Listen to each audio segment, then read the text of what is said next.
Eh bien, je pense qu'on peut commencer tranquillement. Entrez, entrez, je vous en prie. Bienvenue à tous pour cette session. Et dites-moi déjà si vous entendez bien. C'est bon, on parle plus fort, moins fort. Nickel. Eh bien, merci beaucoup d'être là. Nous, on est Call Square. Donc aujourd'hui, on va vous parler des grandes tendances de l'influence marketing en Europe, décrypter un petit peu les nouvelles dynamiques entre marques, créateurs et contenus. Je suis Camille Grandguillotte, je suis responsable marketing France pour Call Square et je suis accompagnée de Clotilde. Bonjour Clotilde. Bonjour Camille. Et aujourd'hui, on voulait vous parler davantage de données qu'on a. On a fait une étude l'année dernière à propos de l'écosystème en fait, des créateurs de contenu. On a interrogé près de 400 décideurs de l'écosystème donc de l'influence, donc des experts marketing d'influence, des gens qui travaillent dans ce milieu. Donc peut-être à main levée, qui déjà ici fait de l'influence marketing? Ok, super. Eh bien, j'espère que ça sera intéressant à la fois pour les gens qui en font déjà et à la fois pour les gens qui peut-être s'intéressent un petit peu à cette verticale, à cette thématique, qui sont peut-être un peu plus novices. Installez-vous, je vous en prie, bienvenue. Donc, comme je vous le disais, on a fait une étude pour comprendre en fait le marché de l'influence en Europe. L'idée, c'était vraiment de comprendre comment les experts de l'influence travaillent avec les créateurs, quels sont leurs challenges, les choses importantes pour eux, les formats ou les types de collaboration qui sont les plus pertinents pour eux. Nous, on est une plateforme, donc on vous en parlera un petit peu plus tard, mais on met en relation des marques, des agences et des créateurs de contenu. Donc pour aider à faciliter la gestion de campagne, le reporting, l'influence, c'est pas toujours si simple. Donc voilà, on vous a préparé un petit quiz que je vais vous mettre juste ici. Hop, je vous l'enlève, comme ça vous ne verrez pas les réponses. N'hésitez pas à vous connecter, je crois qu'il y a un Wi-Fi si jamais vous n'avez pas de connexion. Hop. Alors, ça marche pas. Alors, tac. En fait, il faut que je le remette en jeu. Ça n'a pas démarré. Eh bien, c'est les joies du direct. Et j'ai beau travailler dans la tech, apparemment, je ne suis pas la plus douée. Avec ce grand écran derrière moi. J'essaye de vous le remonter. Alors, il est là. Hop.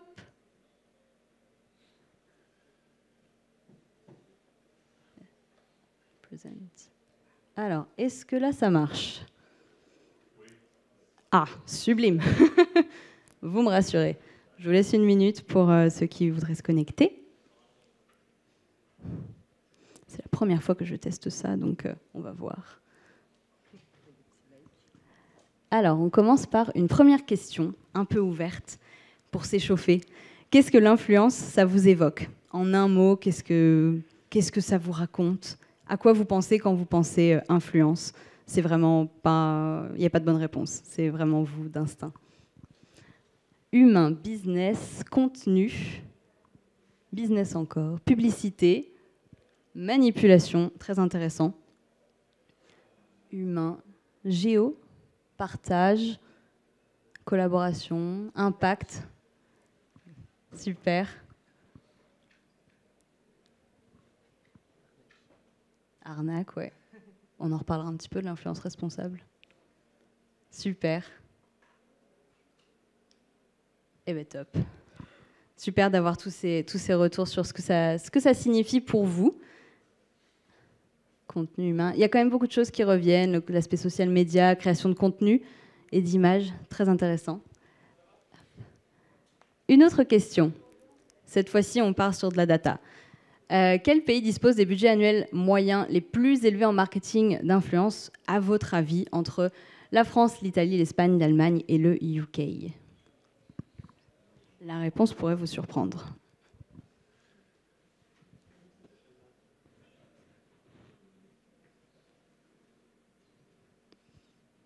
Oups. Et c'est l'Allemagne.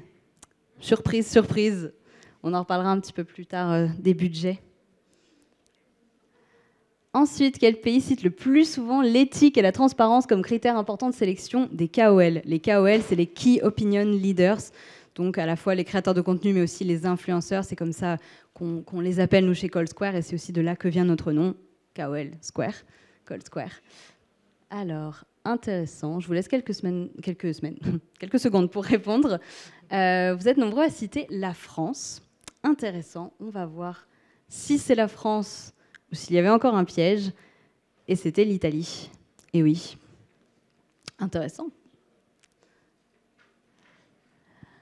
En Europe, quels sont les principaux challenges cités par les experts de l'influence? Donc, qu'est-ce qui est le pain point principal pour les experts? Qu'est-ce qui est le plus compliqué selon vous?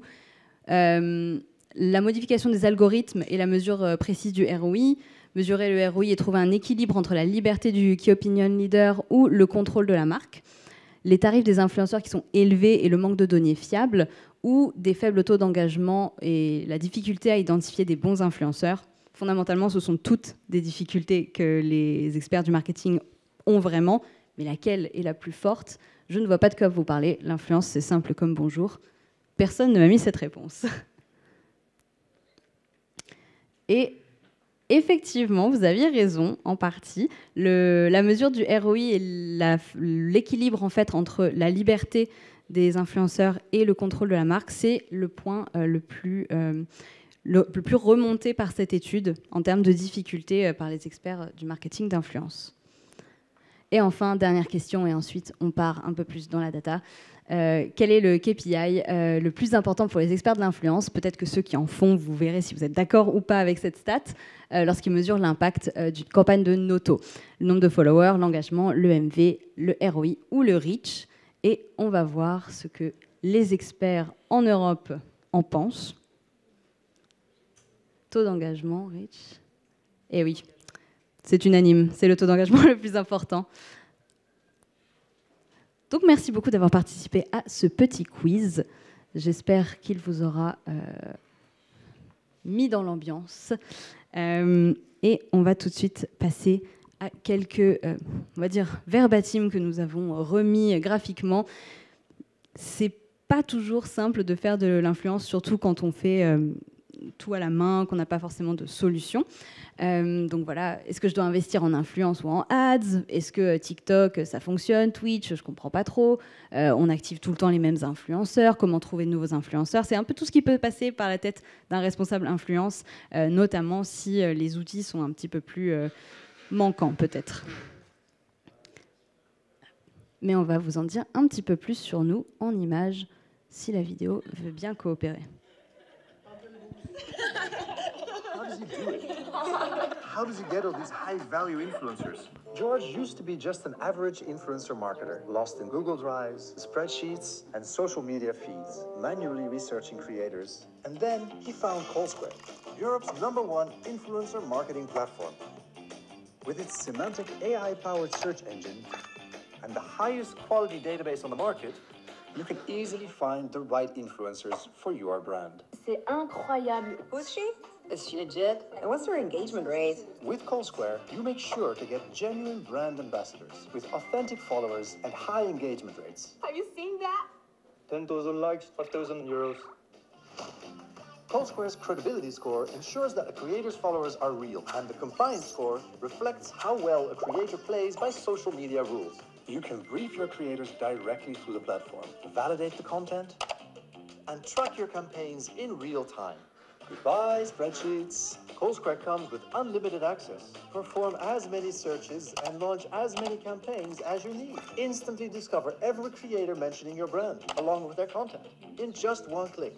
With CallSquare, managing your relationships with influencers is effortless. You can note their personal details, don't miss their birthdays, and send them the right gift to keep them happy and loyal. Once you're ready to share the fruits of your hard work, CallSquare automatically organizes your data in neat reports. Share them with your team and enjoy. Simplify your influencer marketing with CallSquare. Everything you need in one platform.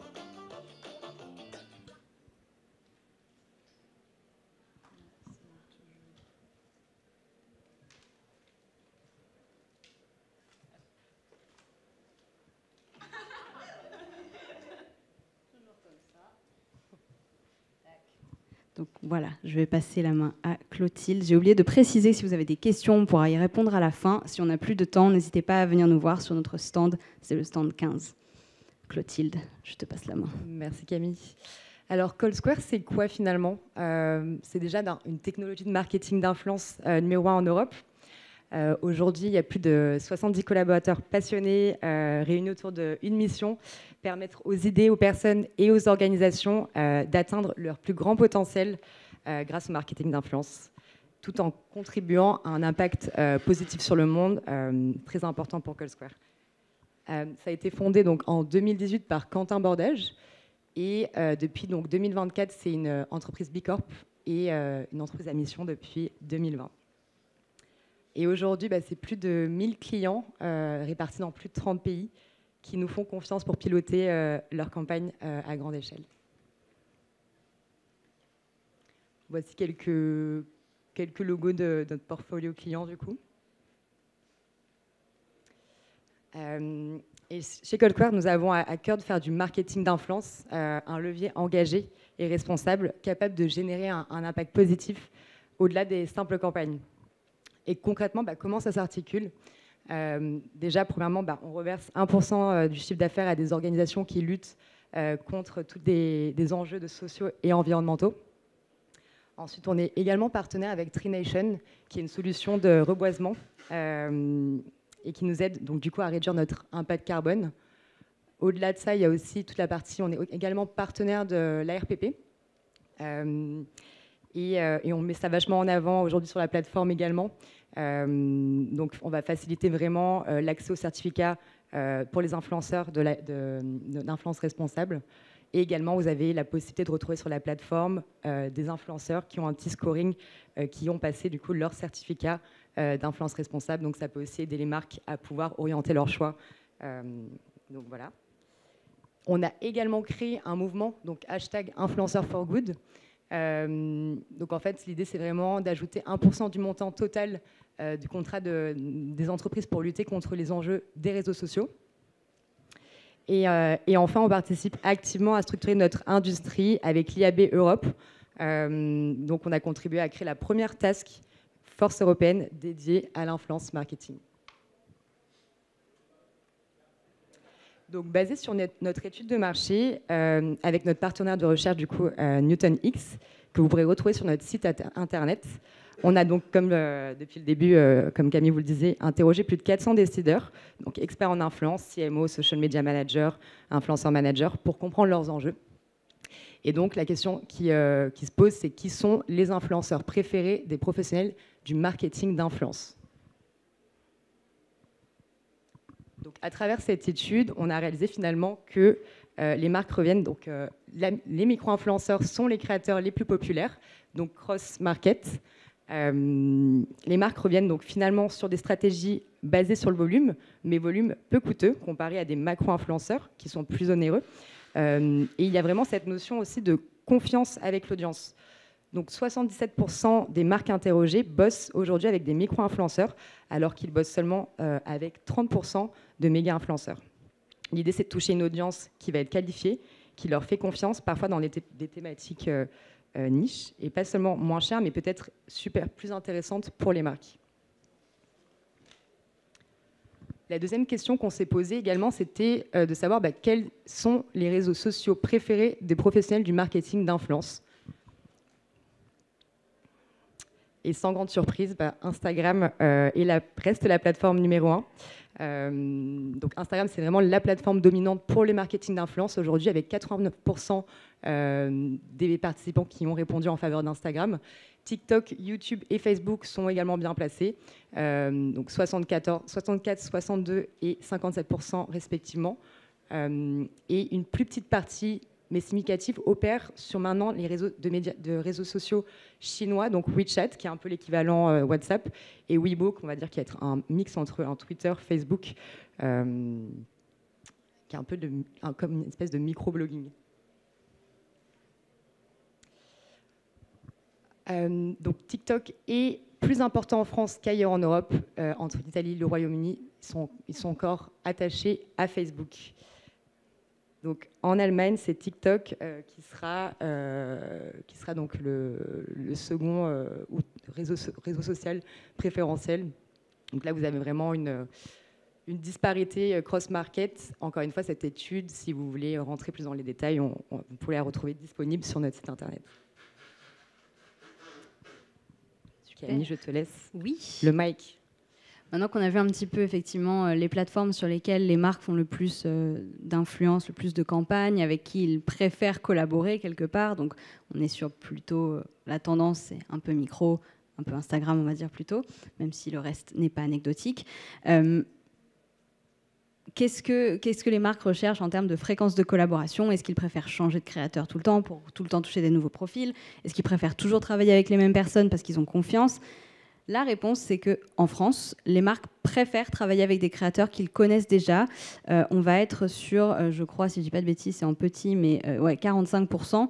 45% du coup des marques qui vont collaborer toujours avec quasiment les mêmes créateurs. Donc, ils vont introduire très peu de nouveaux créateurs parce qu'ils travaillent vraiment avec un pool de créateurs qu'ils connaissent, à qui ils font confiance, avec qui ils ont tissé une relation qui va au-delà en fait, de juste de l'envoi de produits en one-shot. Aujourd'hui, l'influence, ça a vraiment changé. C'est plus peut-être comme il y a 10 ans, on envoie une tonne de produits à des gens qui ont des abonnés, on voit ce qui se passe. Aujourd'hui, on a vraiment une notion qui va être beaucoup plus basée sur du ROI. On va aller chercher de la data pour prouver la pertinence des profils pour notre marque. Et on le voit avec ces chiffres qui montrent qu'effectivement, les marques reviennent vers les mêmes profils une fois qu'elles ont trouvé des gens qui leur correspondent. Et c'est assez intéressant de voir qu'effectivement, c'est pas pareil dans tous les marchés. C'est le cas pour la France, mais ça va l'être moins pour, par exemple, je crois, l'Europe de façon générale et peut-être l'Allemagne aussi. Mais en tout cas, voilà, on voit qu'il y a cette notion de préférence versus uniquement 15% des marques qui vont chercher à avoir des nouveaux profils. Par exemple, pour élargir le reach ou pour aller chercher peut-être des audiences qu'ils n'avaient pas avant, peut-être rajeunir l'image de marque auprès d'une audience plus Gen Z pour des marques qui vont être un petit peu plus coûteuses ou un petit peu plus historiques. Donc voilà, on voit que malgré tout, la tendance, c'est plutôt au fait de travailler avec des gens qu'on connaît. Et ensuite, comment est-ce qu'ils collaborent, ces influenceurs? Qu'est-ce qu'on fait sur Instagram avec les micro-influenceurs qu'on a déjà activés? Alors, la majorité, donc on l'a vu, oui, les marques, elles collaborent avec les mêmes personnes. Et de la même façon, on va remarquer que les agences et les annonceurs qu'on a interrogés, donc 63%, ils tendent à préférer de plus en plus vraiment la qualité à la quantité. C'est ce qu'on se disait. On n'est plus dans cette optique d'arroser des créateurs de contenu avec des produits et de voir ce qui se passe. On veut vraiment sélectionner avec soin les KOL qui vont être finalement notre vitrine et nos ambassadeurs. Et en termes de format, on va détailler ça un tout petit peu plus, mais par rapport à ce qu'il y a à l'écran, on voit que ce qui domine, c'est les posts sponsorisés. On va aussi avoir les événements qui sont notamment très importants en France. Donc voilà, pour les marques qui en font de l'influence, déjà, je suis curieuse de savoir si vous faites des événements également, des revues de produits par les influenceurs, mais aussi de l'affiliation, du gifting. Et il y a d'autres choses qui sont plus rares, qu'on voit tout de même, mais qui sont peut-être moins utilisées. Ça va être la co-création de produits. Donc, par exemple, je dis une bêtise, Jeudi la petite Frenchie qui co-crée un sac avec Lancaster. Des concours, des meet-ups, c'est des propositions de collaboration qui sont moins fréquentes, mais qui existent également. Et c'est là où on voit qu'il y a vraiment une variété de choses à faire avec les créateurs de contenu. Donc, non seulement on a beaucoup de façons de les activer, mais il y en a voilà, aussi de nombreux créateurs. Et voilà, on a un petit peu le détail là, des formats de collaboration donc plus détaillés. Je vous le redis, les événements en France, c'est vraiment...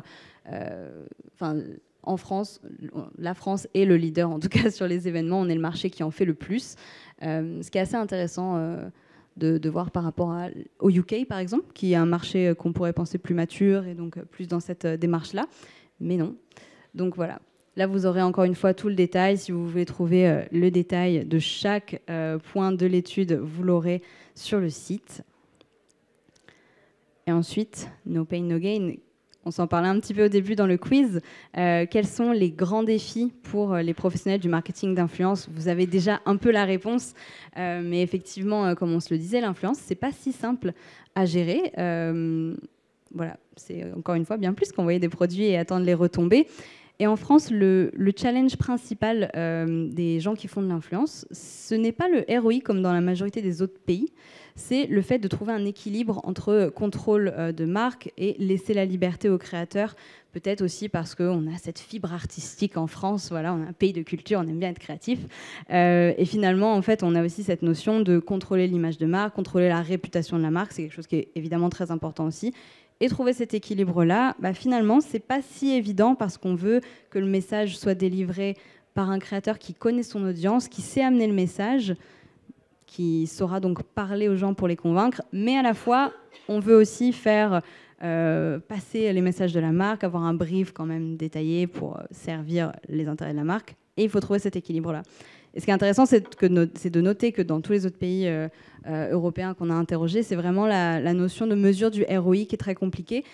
Pour plus de la moitié en fait, des experts du marketing d'influence, ils ont du mal à mesurer le ROI et prouver donc finalement la performance de l'influence. C'est certainement un des points les plus compliqués parfois en influence de prouver que ce qu'on fait, c'est pas juste des jolis posts, c'est pas des jolies photos, c'est pas juste quelqu'un qui a beaucoup d'abonnés, c'est vraiment de la performance et du business.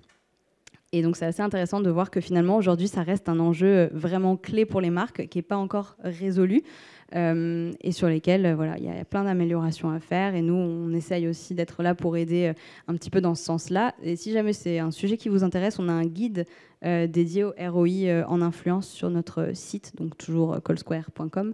Donc voilà, pareil, vous pouvez aller voir ça si jamais vous voulez un peu plus d'informations sur le sujet du ROI plus précisément. Parlons argent. Un petit peu, on va se parler des budgets. Que serait une présentation de marketeur s'il n'y avait pas un gif dedans. Les budgets, c'est intéressant de voir que malgré entre guillemets tout le contexte actuel, les budgets continuent d'augmenter. Entre 2023 et 2024, puisqu'on a fait cette étude en fin d'année dernière, les budgets ont augmenté de 46% des gens qu'on a interrogés ont augmenté leur budget et 50% envisagé de l'augmenter en 2025. Donc on a une croissance qui reste constante finalement et malgré tout, l'influence reste un écosystème qui ne cesse de grandir et d'avoir de plus en plus de parts à la fois dans le marketing mix et voilà, de grignoter potentiellement sur d'autres types de médias et d'autres types de publicités. Et la France est le deuxième pays avec le budget moyen le plus élevé en Europe. On a vu tout à l'heure que c'était l'Allemagne. Ils dépensent vraiment beaucoup d'argent en influence et la France, on est le deuxième. Et encore une fois, c'est croissant.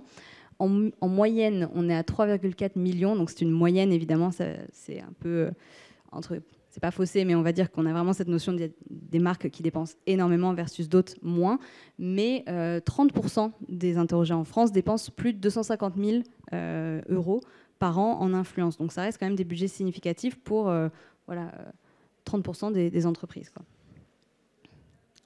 Et enfin, on a l'embarras du choix en influence, c'est ce que tu disais au début. On va avoir à la fois des profils qui sont vraiment des méga influenceurs avec des millions d'abonnés qui ont une portée phénoménale, qui sont des stars aujourd'hui, type des Léna Situation et compagnie, des Squeezie. Mais on va aussi avoir des créateurs de contenu qui sont plus petits, potentiellement plus niche. C'est vrai que par exemple, si vous cherchez un créateur de contenu sur, je sais pas, les voitures vintage, c'est peut-être pas quelqu'un qui va avoir des millions d'abonnés, mais on va avoir des profils vraiment très spécifiques qui vont parler à une audience ultra qualifiée. Encore une fois, l'exemple des voitures vintage, je pense que c'est assez parlant. Et finalement, on va avoir des créateurs pour tous les types de marques, pour tout type d'activation. C'est assez intéressant de voir qu'il y a toujours quelqu'un qui peut faire passer vos messages de marque, et ça, je trouve ça assez passionnant. Et je m'amuse des fois à regarder sur CallSquare différents types de créateurs qu'on peut trouver. Et quels sont les critères de sélection du coup des marques ? On va voir que il y a pas mal de choses qui sont légèrement en variation selon les pays.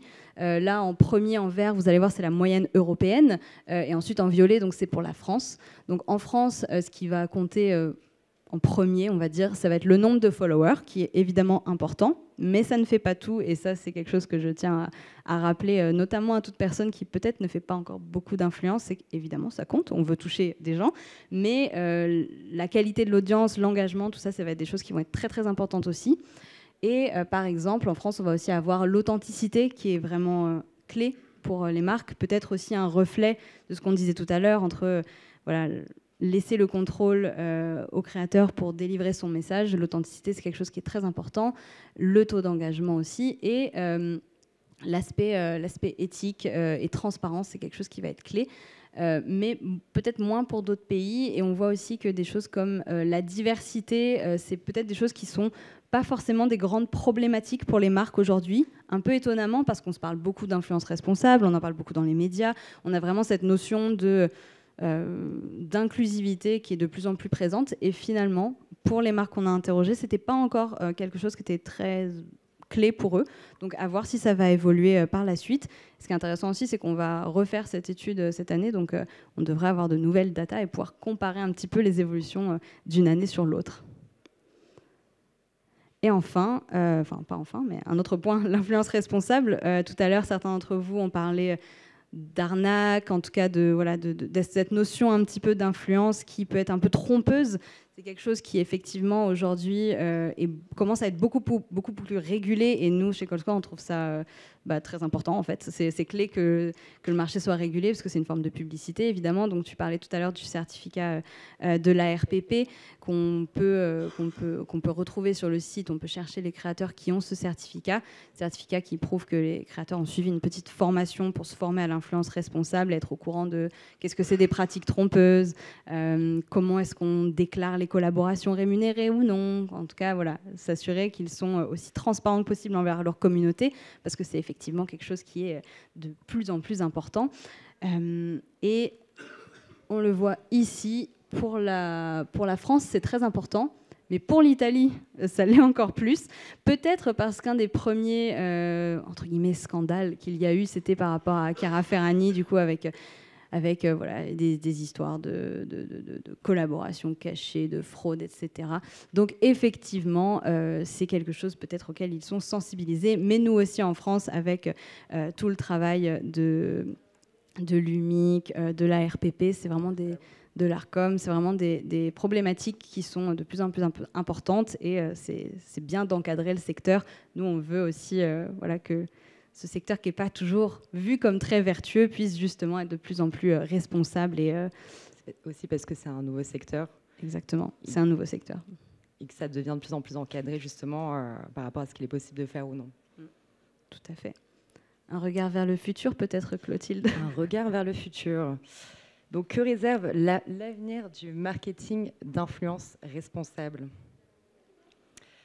Donc les trois contenus que vous voyez entourés en violet sont ressortis le plus d'après notre étude avec les 400 décideurs de marque. Donc ce que les experts de l'influence voient pour le futur de l'industrie, donc de 1, les entreprises seront plus sélectives dans le choix des influences avec lesquelles elles travailleront. 2, la réglementation du secteur du marketing d'influence va s'intensifier. Et 3, les influenceurs contraires à l'éthique et malhonnêtes, du coup, qui ne respectent pas les lois et les réglementations, ne seront plus les bienvenus dans l'écosystème ou auront du mal à continuer leur activité avec les marques. Et donc, de nouveau, si vous souhaitez en savoir plus, vous pouvez donc télécharger notre étude complète du marché en scannant le QR code juste ici. Également, si vous voulez échanger avec nous de vive voix, on peut se retrouver donc sur notre stand, le stand 15, juste à la sortie. Et si vous devez partir, n'hésitez pas à prendre rendez-vous avec nous sur le site également. On sera un plaisir de discuter de ça plus en détail. Il y a une petite section demander une démo, et vous pourrez échanger avec Clotilde ici présente. Je serai là pour échanger avec vous. Oui, donc on a des outils aussi gratuits à votre disposition si jamais ça vous intéresse, que vous êtes curieux d'en savoir un petit peu plus. On a un calculator donc pour estimer les tarifs d'un influenceur sur Instagram. Ça reste évidemment des estimations, ça va dépendre de beaucoup de choses qui ne dépendent pas uniquement du reach, de l'engagement, des choses comme ça. Donc évidemment, c'est à prendre comme un indicateur plus que comme une vérité absolue. On a aussi une extension Chrome gratuite donc, qui vous permet d'analyser les statistiques de créateurs que vous trouvez sur Instagram. Par exemple, si vous allez sur le profil d'un créateur XY, vous téléchargez cette extension Chrome et vous aurez accès à quelques données qui sont pas la version complète de Coldscore, mais voilà. Il y a des données sociodémographiques de l'audience, de l'influenceur, il y a quelques données. Voilà. ça peut être une bonne entrée en matière. Ça peut donner une première introduction, effectivement. Et ensuite, on a plein de guides et de livres blancs. Je vous parlais tout à l'heure du guide sur le ROI en influence. On a plein d'études différentes parce qu'on essaye vraiment de nourrir l'écosystème et l'industrie avec de la data, parce que voilà, c'est intéressant de baser les décisions sur de la data finalement et sur des choses raisonnées. Donc voilà, on a vraiment plein de matériel gratuit. Si jamais c'est un sujet qui vous intéresse, tout est sur notre site callsquare.com. Donc voilà, si jamais ça peut vous être utile, n'hésitez pas à vous en servir. C'est tout pour nous. Merci beaucoup. Merci.